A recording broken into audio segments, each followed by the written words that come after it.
anu katilu beda nanti cepat jeung teu cepet kan ari masuk thariqah mah talqin punya jalur khusus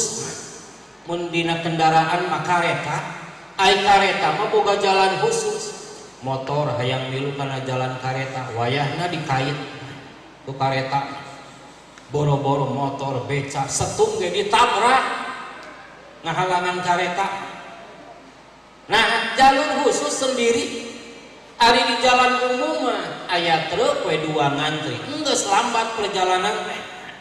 tah masuk thariqah mah masuk jalur khusus mata disebut lagi silsilah mana piduhi mamil masyayihi rabbani tempat nembusna cita-cita para syekh para guru ka Allah subhanahu wa ta'ala. Jadi para ahli silsilah punya manfaat ke Allah,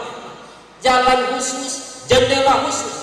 Mata para mursyid mah sakali tunggul keinginan tadi cumponan